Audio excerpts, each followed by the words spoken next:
So we want to get this show going. The first presenter has an amazing story. As a matter of fact, it was so amazing that Steve and I looked at each other and said, wow, twice.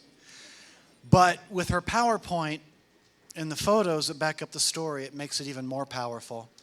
We were also surprised. She hasn't had a lot of experience on stage with her poise and with her presence. So give it up for me and welcome Amanda Bossi on stage. Thank you.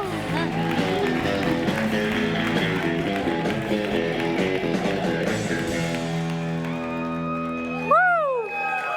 Wow. Oh my gosh. Great band, great audience. And after all this, ladies and gentlemen, I now have miracle purpose.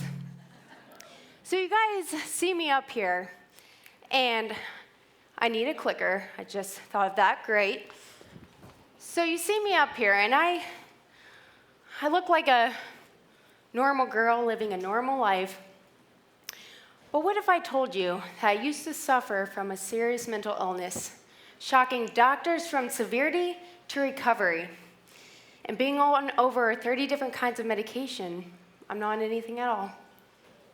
But would you believe me? You see, I could stand up here and ask the question, do you believe in miracles? What if I told you we can all manifest the miracles we would love to see in our lives? So a quote that spoke volumes to me: like a wildflower, she spent her days allowing herself to grow. Not many knew of her struggle, but eventually all knew of her light. And I think we can relate to this. We go through some trying times. They just kick us down, and we don't even want to get up in the morning. And we're just hoping and praying for a miracle. And people don't see it from the outside, but boy, we feel it on the inside. So what is a miracle? Is it something that you have to see to believe? Or maybe you have to believe it first in order to see it there? Or does it start in here? You see, if we just wait for a miracle to just present itself right in front of us, the entire process to create the changes we'd love to see could pass us right on by. So what do? How do we manifest these miracles? Well, to begin, it's about making the impossible possible. And take care of yourself. Accept your situation, accept the people in your life who are there to support you, and accept who you truly are. From there, who knows where you could be as long as you put the focus out there. So as a child, let's just say I knew I was different, and my family and friends knew it too. I grew up the youngest of three, and I was the oddball of the family, if you will. I was like a Shirley Temple lookalike. My brother and sister would be playing, and I'd be that little girl in a corner just falling asleep, or talking to myself. That's how bizarre I was. But like Gandhi's quote, be the change you wish to see in the world. I felt that at age 5. I just didn't know my purpose yet. But I respected my siblings. I'm sure they're laughing. I put them through a lot, but I respected them, and I wanted to be just like them. So I went off to middle school following in their footsteps. I ran cross country after school, and after cross country, I went to soccer practice. And I became very outgoing, active, the fastest runner on the varsity team, but something started to change. You see, I had these urges that seemed in control of my life rather than the other way around. So I sat there thinking, okay, why am I doing these things? Blinking, hopping, skipping, jumping, you name it, I probably did it. So one evening, I take it to God and I prayed. And I was like, God, why am I doing these weird things? Something's wrong with me. I need answers. I kid you not. A week later, I was at someone's house, and 2020 was on.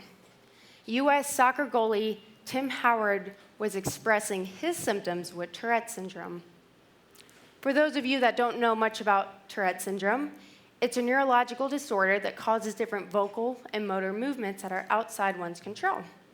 I called my parents up, hey guys, I know what I have. They were watching the same thing.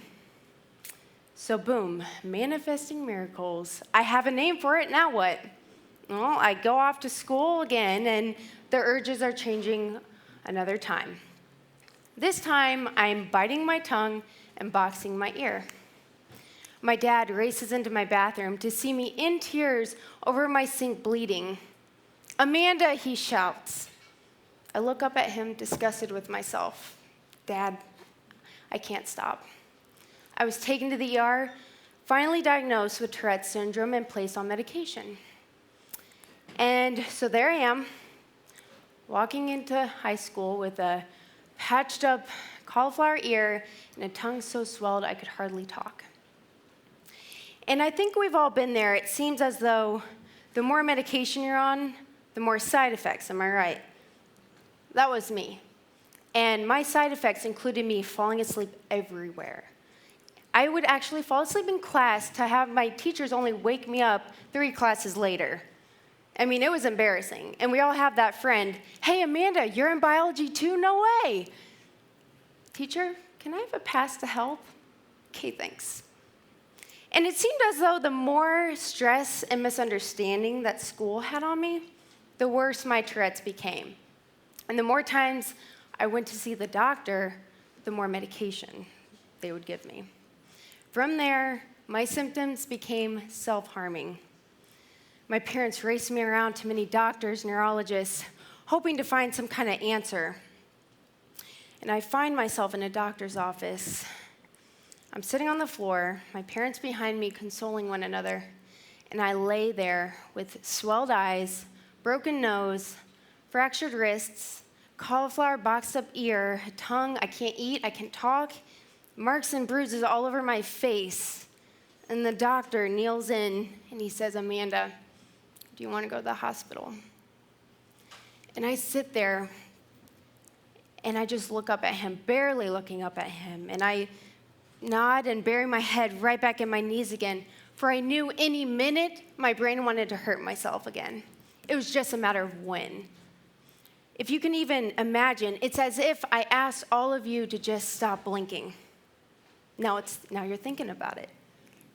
And add that urge of blinking with the most indescribable pain you can think of. Place them together, and even that doesn't do justice. And that was the day I was introduced to a psychiatric ward and placed on far more medication, most of these being antipsychotic and others not even approved. I was on things at 15 years old that somebody who's 60 would be on. Some days they'd place me in a padded room, other times tell me to stare at a wall. And I sit there thinking, am I being punished for something I can't control? What is the deal here? And I'm sure you guys are thinking, wow, that's the most crazy pain I could ever imagine. No, it gets worse. You see, the most painful of it was the fact that even seeing my parents were limited. If I had a bad Tourette's day, my parents were turned away and I couldn't see them. So there I am, this bruised up mess, as you can see. And you have to look within, because my physical body could not take it anymore.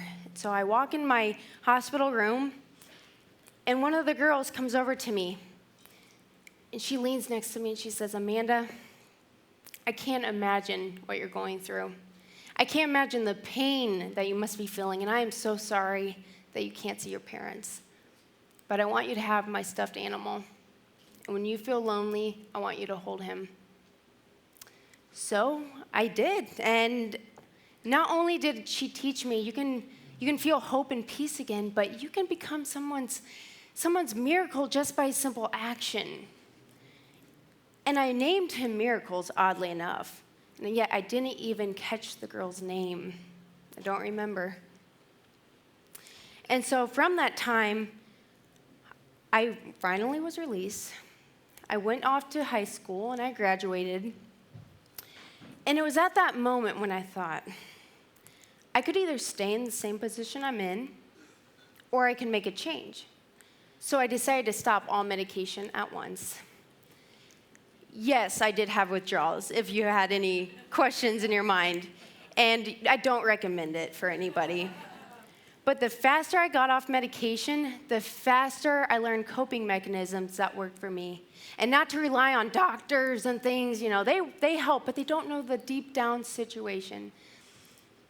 And over the last few years, I've been able to attend camps for kids with Tourette syndrome, Camp Twitch and Shout.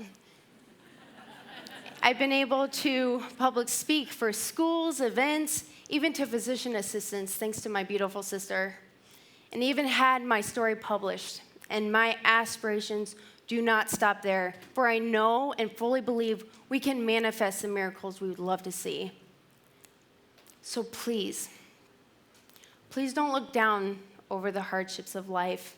Instead, look at these as a way to manifest what you would love to see in your own life.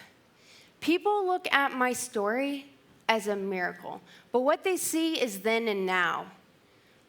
Focus on the underlying parts, what the steps that I took to get to where I am today. It took a lot of medication. It took a lot of decision making between my family and I, a lot of medication, doctor visits, school, you name it, I went through it. But throughout all of that, I am here today, and I am here to say, if I hadn't gone through what I went through and made the changes that I made, would I be standing up here in front of you all in hopes to inspire you? So I tell you, like a flower in bloom, the seed in hopes to grow was dropped into dirt and covered in darkness. Yet with its strength it says, let there be light. Manifest the light within. What miracle is waiting for you? Thank you.